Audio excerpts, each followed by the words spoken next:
Je suis aujourd'hui avec Alain Arnaud, le directeur de cette institution. Alain Arnaud, parlez-nous un peu de cette école. Nous vous souhaitons vraiment la bienvenue à l'Institut catholique européen des Amériques, l'ICEA. Il y a des étudiants qui peuvent passer.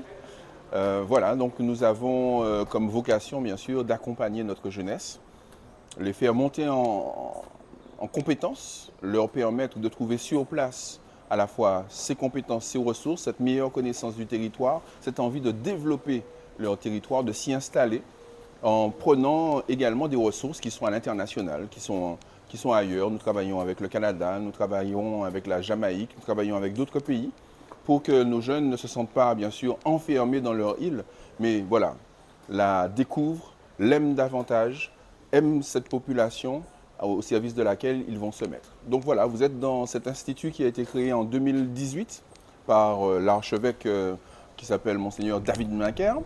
Et ce projet, c'était de constater l'hémorragie que l'on avait. En l'an 2000, on était à peu près un effectif de 115 000 élèves dans le système éducatif. Et aujourd'hui, on est à 70 000. On a perdu 45 000 élèves. Et on sait que notre région sera la région la plus âgée en 2030. Donc, comment est-ce qu'on se contente d'en faire le constat? Est-ce qu'on met en place des dynamiques qui, même modestes, peuvent contribuer à freiner cette hémorragie, voire l'inverser, et rendre notre territoire encore plus attractif qu'il ne l'est, en tous les cas, prendre conscience qu'il est vraiment attractif. Donc, on a vu deux salles de formation, des élèves en formation. Parlez-nous un peu de cette formation. alors, la première formation historique dans l'établissement est une licence, donc sur 3 années, une licence européenne, sciences sociales, option sciences politiques et écologie humaine.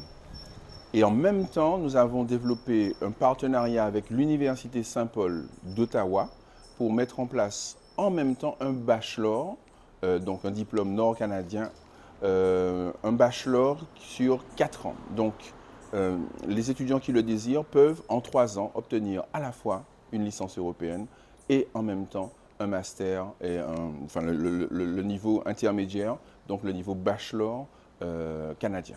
Une réaction sur la venue du président de la collectivité territoriale de Martinique. Écoutez, nous en sommes très honorés. Il y a effectivement ce vivier qui existe de l'économie bleue, donc tous les métiers qui sont tournés autour de la mer. Et il y a des initiatives qui sont prises et bien sûr nous souhaitons mettre notre pierre à l'édifice. Et voilà, quand ça a été présenté par la belle équipe, Pascal Safache, Luc Durand, ainsi que tous les autres membres du staff, voilà, la CTM a vraiment adhéré et le président qui a redit encore son appui à ce genre de dynamique dans une ressource qui existe et qui n'est pas encore assez bien exploitée. Comment cette école a vécu la crise sanitaire?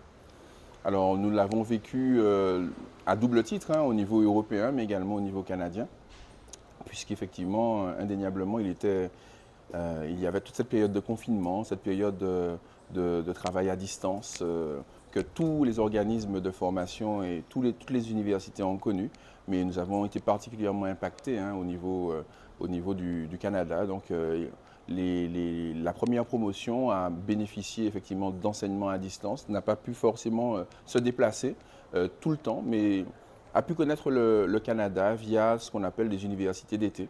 Voilà, mais ils ont tenu bon, ils ont développé ce qu'on appelle de la résilience. Ils ont appris à s'adapter en écologie humaine avec ces aléas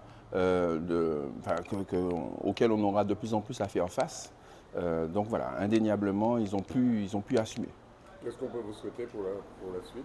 Écoutez, on souhaitait vraiment que notre jeunesse continue à croire dans ce pays, à croire dans ceux qui sont pour l'instant à leur service et eux qu'ils se mettent ensuite au service des plus jeunes, de la population, de ceux qui sont là.